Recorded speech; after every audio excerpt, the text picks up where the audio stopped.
KTO Radio présente À haute voix, la lecture intégrale des œuvres spirituelles majeures.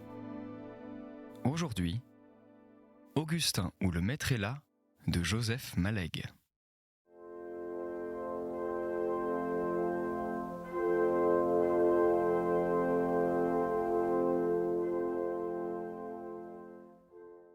Abandonnées l'hiver, ensevelies dans les neiges, elles y disparaissaient jusqu'au faîte, jusqu'à pierre creuse dont la cheminée perçait le toit. Jules les appelait des burons. C'était la seule vie de ce paysage immense, des herbages, des bestiaux et la splendeur déserte du matin. Depuis leur départ, les voyageurs n'avaient passé devant aucune maison, aucune grange ou étable. Rien que des étendues peuplées de troupeaux, des empilements de sacs bruns, cousus et ficelés, posés à même les herbages sur le bord de la route, avaient l'air tombés du ciel dans cette solitude prodigieuse. Le cousin les montrait de son habituel coup de menton, des racines de gentiane, plantes des altitudes. Les fermiers de cette montagne-là en avaient la coupe. Ils en tireraient tant de billets de 1000. Puis il reprenait le va-et-vient de ses forts souliers terreux. Dans cette aire de 1200 mètres, une cuisson grandissait qui serait bientôt implacable. Dégagé du matelas gazeux des plaines, le soleil s'appliquait à vif sur le cou, les mains, les parties exposées du visage, avec une juvénile frénésie. Les vêtements de laine avaient depuis longtemps quitté les voyageuses. Ouverts, les parapluies servaient d'ombrelle. Augustin, qui marchait devant la voiture, ne vit en se retournant que l'entassement de leurs ballons noirs. La monotonie de cette marche, les rares paroles du cousin, cette chaleur écorchante et légère, le jetaient dans une sorte de bonheur torpide. Si son corps montait l'interminable côte, son cœur et sa pensée lui semblaient couchés dans le repos d'un grand lit. Il faisait effort cependant pour entretenir, à larges intervalles, une conversation sur des sujets où le cousin put répondre. « Par ici, disait Jules, c'est des mannes, à tel domaine. C'est le buron de tel bâtier. » Augustin pressentait de très humbles technicités rustiques, probablement inchangées depuis le début des temps pastoraux. Puis il vit qu'il se trompait. Le cousin ajouta « Ma montagne à moi est plus près. J'ai des choses nouvelles, comme ma presse anglaise à fromage, des choses à surveiller, qui ont coûté de l'argent. Elles font en 10 minutes la besogne de 2 heures, et elles la font mieux. »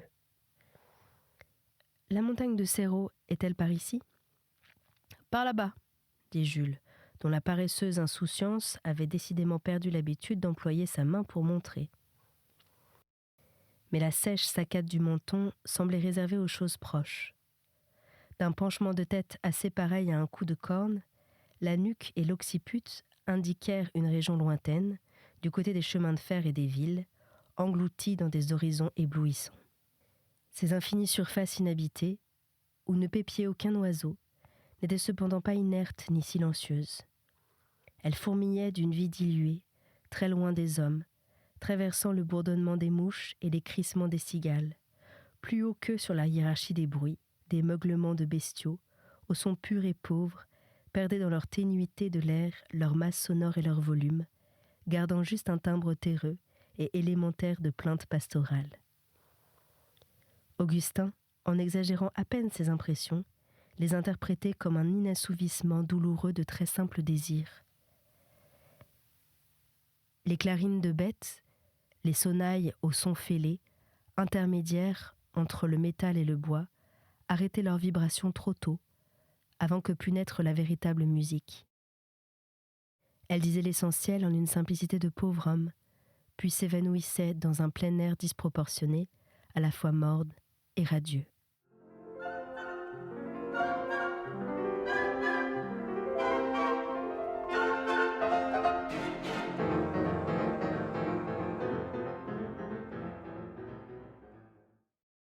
La route encercla une tête de vallon où suintaient ces eaux de marécage que le cousin appelait Nars.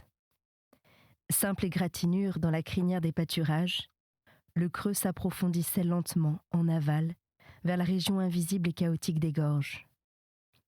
très loin au-delà, plus loin que tout, plus loin que ce dentelé bleu fin et fatigué. De monts au nom incertain, en de rares jours très purs, 2 ou 3 fois par an, disait le cousin, à des distances perdues, on croyait voir, on n'était pas très sûr, d'autres dentelés blancs fixes, d'une immobilité parfaite, portés sur des piédestaux de nuages et pareils à un épaississement de la lumière. C'étaient les Alpes. Partout ailleurs, l'ondulante immensité des nappes herbeuses heurtait directement le bas du ciel. La route était très haute. Il y eut un palier où l'on trotta. Augustin fut un certain temps à distinguer d'avec les conversations fragmentaires venant des sièges arrière une sorte de cantinelle rituelle et monotone. Il devina le chapelet coutumier des pèlerinages, sentit comme une envie de s'y joindre et de répondre aux Ave. Mais c'était récitation traditionnelle de femmes. Il s'intimidait aussi de ce dialogue indirect et couvert avec la Marie de chez nous. Des chapelets semblables lui revenaient, moins chantonnés, moins paysans, récités dans sa petite enfance, du temps que ses parents étaient jeunes, quand la voiture du vieil oncle montait dans les bois. L'idée lui vint qu'un rosaire comprenait 3 chapelets. 150 Ave s'égoutteraient sur la route. Peut-être y aurait-il plusieurs rosaires. Ces femmes cesseraient par pure lassitude physique, non par sentiment du monotone et du fastidieux. Elles ne l'éprouvent pas plus que les bergers, la longue passivité de jours semblablement vide, passée sur des pâturages de montagne et qu'on retrouve dans leurs chansons.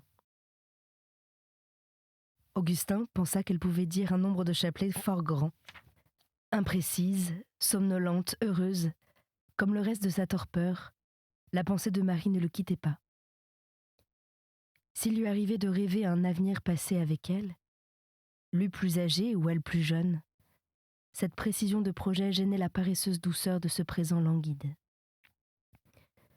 De même, découvrait-elle trop cette jeune âme fermée dont il aimait le silence intérieur et la sèche lumière, pareille à celle des solitudes qu'il traversait. Arrivés au col, ils burent à un petit bac, fait d'un tronc d'arbre creusé, velouté de mousse, où se rassemblait une source, suintant parmi les mottes d'herbe. On arrêta la voiture pour faire reposer le cheval. Christine voulut boire. Les femmes cherchèrent dans les paniers une tassette en métal. L'eau, invisible de limpidité, glaciale à vous engourdir, offrait un léger goût d'herbe et de fer blanc. Marie restait dans la voiture près de Christine. Les autres femmes descendirent pour remuer les jambes. Le cousin Jules goûta l'eau dans le creux de sa main, puis la cracha sur la route. Lorsque Christine eut bu, Augustin remplit la tasse et l'offrit à Marie, mais elle la refusa d'un étonnement gracieux et d'un sourire tout de suite effacé. Ils remontèrent tous dans la voiture, et le vigoureux cheval de Jules se mit à trotter sur les hautes plaines. Augustin ne fut pas déçu. Il s'attendait à cet air à la fois aimable et systématiquement étranger. Dès qu'il fut de nouveau sur la banquette, près du cousin, il revit l'image charmante, le chapelet dans les mains brunes, la sincérité de lèvres respirantes et ce visage si curieusement patricien. L'aimait-il ? Il devenait assez vain de se le demander. Les circonstances n'eussent juste offert qu'une intimité fraternelle, stabilisée et secrètement pathétique, si seulement elle s'y fût prêtée. Il décida de se retourner parfois franchement vers le groupe des femmes, avec 2 ou 3 phrases gaies et générales, cachant une petite souffrance heureuse au milieu d'idées vagabondes et chimériques. En somme, parmi des irradiations très vastes, dont Marie était le cœur. Ils arrivèrent assez tard, 9h30 passées. Parmi quelques auberges et bureaux de montagne, une chapelle du XVe siècle montrait des parties plus anciennes et des ogives assez pures. Ce petit village, inaccessible en hiver, oublié dans les hautes terres, débris et survivance d'une très antique paroisse, dominait d'assez haut la solitude totale des pâtures. On y arrivait par un accès semblable au chemin de ferme, simple éraflure terreuse sur la surface de la montagne.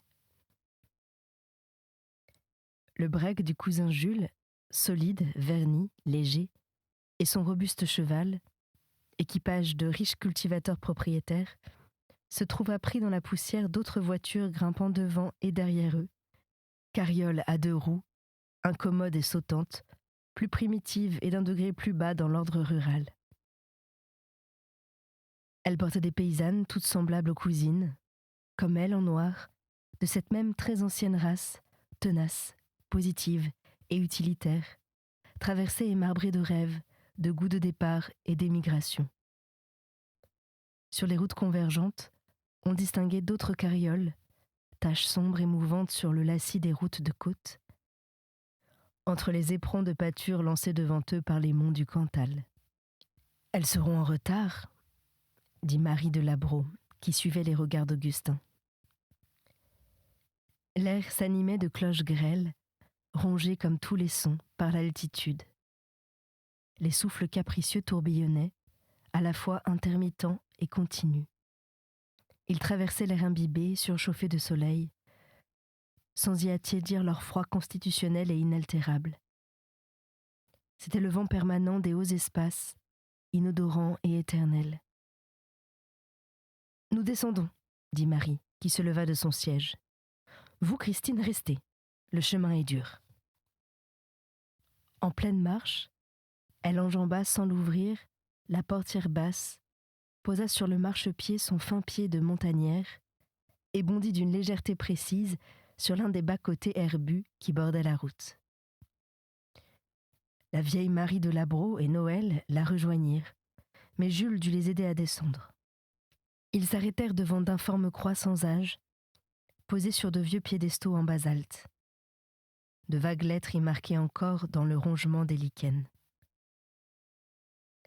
Auprès d'elles, sœurs plus jeunes, des croix récentes se dressaient, portant des noms de paroisses sur des plaques de marbre.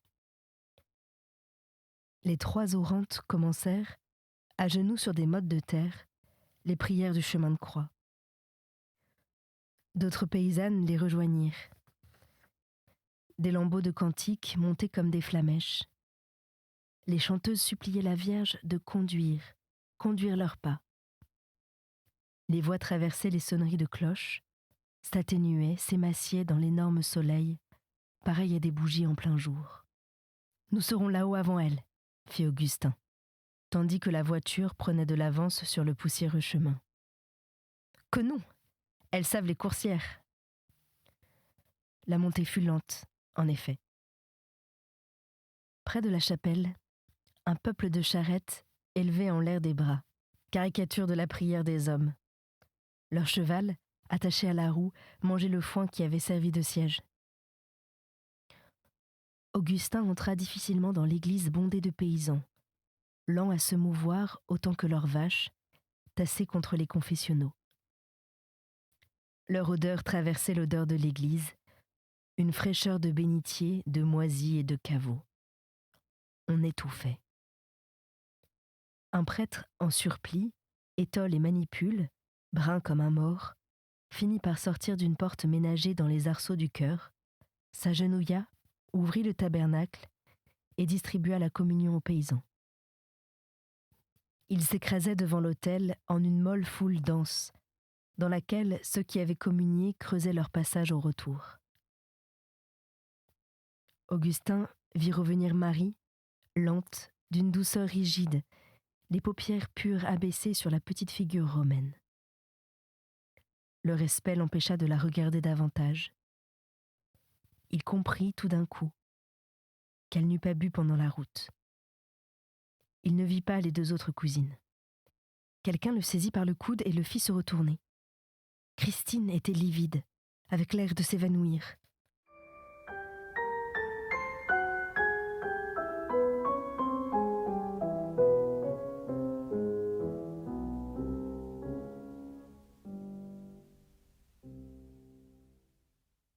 Il la ramena au plein air. C'est là que les cousines la retrouvèrent peu après. « Ah !» dit Marie. « Vous étiez fatiguée, petite Christine ? Je me suis doutée. » Elle atteignit, dans les paniers, le sucre, l'eau de mélisse, allongea sous Christine un coussin de manteau. Christine se sentit mieux. Le rose revint sur ses joues. Noël expliqua qu'au jour d'aujourd'hui, on ne pouvait plus faire comme autrefois. « Que faisait-on autrefois » demanda Augustin. « Du temps de mon grand-père, la moitié des gens s'en venaient à la Fonte Sainte, pieds nus, toute la nuit. »« Vous trois, dit Augustin, vous n'avez ni bu ni mangé ce matin. »« Nous ? Oh, ce n'est rien, firent-elles. Et comme sa tante répétait « de notre temps, on ne peut plus », ainsi que toutes les paysannes qui ne lâchent pas volontiers le fruit de leurs réflexions avant d'être bien sûres que toute l'amande est partie. « Aussi, fit Marie, on pourrait, mais on ne veut plus. » Elle regardait fixement du côté de l'église, belle vierge ardente et fraternelle, tandis que ses fraîches dents carnassières mordaient dans un croûteau de pain sec, d'un appétit enfantin. Augustin regardait les deux bouts libres de son foulard de laine, secoués par le vent continu. Le déjeuner eut lieu après la messe, en plein air, dans l'entrebâillement d'une porte de grange qui dépendait de l'auberge. Ils étaient installés tous les 6 sur un écroulement de foin tombé de haute pile. La conversation reprit sur le même sujet. Augustin en fut traîtreusement l'instigateur. Marie lui parlait du ton simple et amical d'un camarade faucheur. Le cousin Jules, chargé de gigot, le découpait en grosses tranches massives qu'il tendait au mangeur du bout de son couteau. Près de lui, signe de présidence, reposait la provision du vin et de bière prise à l'auberge, qu'il distribuerait tout à l'heure, à bras tendus, dans les gros verres côtelés. Marie disait que beaucoup de gens d'autrefois venaient pieds nus de chez eux pendant la nuit, amorça Augustin. Puis, il se rappela que c'était Noël, et non Marie, serra les lèvres et prit le temps d'apaiser son trouble.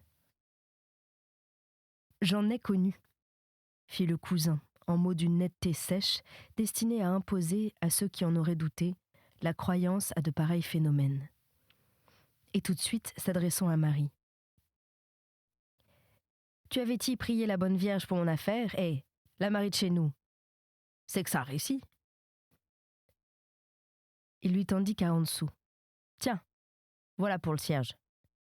Allume-le toi-même, et vas-y dire un chapelet, grand païen, » fit la Marie de Labro. « Je suis point païen, » dit Jules, tandis qu'un rire dont presque rien ne passait au dehors éclairait de l'intérieur son masque énigmatique, comme une joie close, incommunicable, à déguster seule. « Tu gagnes point tes Pâques, mais je donne de l'argent au bon Dieu. Peut-être qu'il aime autant ça que si je venais pieds nus. » Ses yeux, faussement perplexes, et son nez long, déporté du bout, lui donnaient une extraordinaire expression de bonhomie railleuse et de ruse. « Oh, tais-toi, oncle Jules, » fit Marie frémissante, tandis que se continuait l'air narquois du cousin. Augustin fit insidieusement rebondir la conversation aux idées générales. « Est-ce qu'on retrouve encore ces grandes formes de foi dans les pèlerinages ? » « La Sainte Vierge demande d'autres efforts, » fit Marie, montrant cette ardeur des choses religieuses et en même temps ce ton d'actualité pratique propre aux questions matérielles de première importance, comme le prix des vaches et le salaire des domestiques. Elle ajouta « Et elle en trouve bien qu'il les lui en donne. » Ses traits gardaient un rose de confidence forcée et d'exaltation mal explicable. Tandis qu'Augustin, attentif à cette phrase un peu obscure, hésitait à comprendre. « Ah, la Marie, dit la cousine Noël, c'est-il que tu voudrais toujours te faire nonne ?» Augustin arracha la conversation aux personnalités, tant pour venir au secours de Marie qu'il voyait désemparée par la brutalité de l'attaque, que pour cacher l'extrême tension de son propre cœur. « On ne sait point, fit-il, ce qui répond le mieux aux besoins actuels, religieuse contemplative, hospitalière ou missionnaire. » Mais la cousine revint à la charge avec cette vulgarité qui n'a cure des indiscrétions et ce désir d'exploiter un succès commencé. « Oui, laquelle c'est-y que tu veux être ?» Augustin voyait se gonfler et trembler les très pures lèvres, désespéré des suites qu'avait eues sa question, déchiré de gratitude, d'offrande et de remords. Dans ces circonstances critiques, le cousin Jules eut le poids d'un pater familias. « Faudrait voir à la laisser tranquille, si ça vous ne fait rien à aucun. Hé !» Il jetait à côté de lui un coup d'œil distrait, oblique et bas, ne regardait personne, ne s'adressait à personne, l'énonciation de sa volonté abstraite n'ayant nul besoin de se fixer sur quelqu'un pour se faire obéir.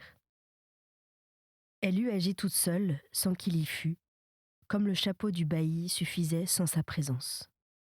Il ajouta cependant un petit supplément à l'adresse de Noël, redevenue muette. « T'as un peu trop de bec, toi. Les oies en ont moins. » Dans le silence qui suivit, il recommença de mâchonner tranquillement son gigot. Augustin pensa qu'il protégeait cette vocation comme tout ce qu'il faisait, obscurément. Une soudaine diminution d'éclairage les fit se retourner tous. Debout, contre le cadre de la porte, le dos à la lumière, un paysan contemplait les mangeurs et le tas de foin. Sa chemise de coton sale plongeait dans un de ses pantalons de cérémonie, dont sont responsables les tailleurs ruraux, et qui font descendre sur les gros souliers des dimanches un nombre indéterminé de plis ingénus. « Tu trouves qu'on t'abîme ton foin ? Eh, Père Lorendou !» fit Jules de son habituelle voix goguenarde. « On viendra chez toi prendre le café et le pousse-café et payer le vin et la bière. Marche que, va !» Mais le paysan fit une espèce de rire à sens mêlé. « Il y a monsieur Thomasin qui a demandé après vous. »« Ah, il y a monsieur Thomasin. Et comment qu'il savait que j'étais par ici, monsieur Thomasin ? » Il savait pas, il demandait que. On ira prendre le café avec lui s'il y est toujours. Dans l'esprit d'Augustin, la confidence arrachée à Marie se déroulait sans bruit, lentement, pli après pli, comme une étoffe d'ornement sacré trop vaste pour le coffre où elle repose. Retombée aux soucis terrestres, maîtresse d'elle, Marie pliait les serviettes, rangeait soigneusement les restes du repas, avec cet autoritarisme léger qui allait si bien à son visage de jeune patricienne et donnait le désir de lui être soumis. Une sorte de déchirement tendre emplissait l'âme d'Augustin, d'admiration, de pitié, de douceur. Cet intérêt sentimental dont il avait cherché le nom expirait sur un autel. Le chemin vers l'auberge tournait dans la terre fraîchement raclée de la montagne, plein de pierrailles et de crottins. Un grand bruit de foule et d'entrechoquement de verre sortait par les étroites fenêtres. L'entrée était villageoise et pantagruélique. Des gigots et des poulets, enfilés dans des tringles constituant rôtissoirs, roussaient et sifflaient devant un feu de fagots. D'étonnantes servantes, hardies, rouges, fumantes comme de la pluie, retournaient de vastes salades avec leurs bras nus plongés dans des baquets. Le patron s'occupait du vin, de la bière, des liqueurs, et en général de toutes choses où il pouvait pousser par son exemple à la consommation. Mais la patronne, petite femme maigre, corsage serré, cheveux tendus, la seule qui ne trouva pas qu'il fît chaud, surveillait avaricieusement en pelant des pommes de terre en geste d'une technicité rapide. Devant le feu de fagot, un autre feu cuisait, sur un fourneau, des ragoûts dans des casseroles, des bassines de pommes de terre, et ces larges pâtés appelés tourtes qui sont les desserts des paysans. Un arôme d'eau-de-vie de mare et de café ennoblissait tous les autres, instillait, en leur masse graisseuse, un levain de gaieté. L'immense table supportait un chaos d'assiettes et de bouteilles sales, attaquées par le régiment grondant des mouches noires. Le bruit qui sortait de la salle à manger formait brassage de croassements patois, d'éclats soudains, de chaleur générale et de vaisselle remuée. On avait certainement servi plus de 300 repas. Une bonne sortie, chargée d'assiettes portées en pile, tangentiellement à ses hanches. Se retournant contre une galanterie lourde, elle resta une seconde, sa grande bouche ouverte, immobilisée entre deux portes, le temps de produire un rapide tenier. Une queue de cheveux roux descendait dans son cou. Elle suait à pleine figure. Augustin entra dans le sillage creusé par les coudes du cousin Jules. C'était À haute voix, une émission de KTO Radio. Aujourd'hui, Augustin ou le maître est là de Joseph Malègue. Lecture, Anne-Céline Pellarini. Captation et réalisation, Aymeric Plouinec et Thibaut Dagalier. Une émission disponible en podcast sur ktoradio.com et sur l'application KTO Radio.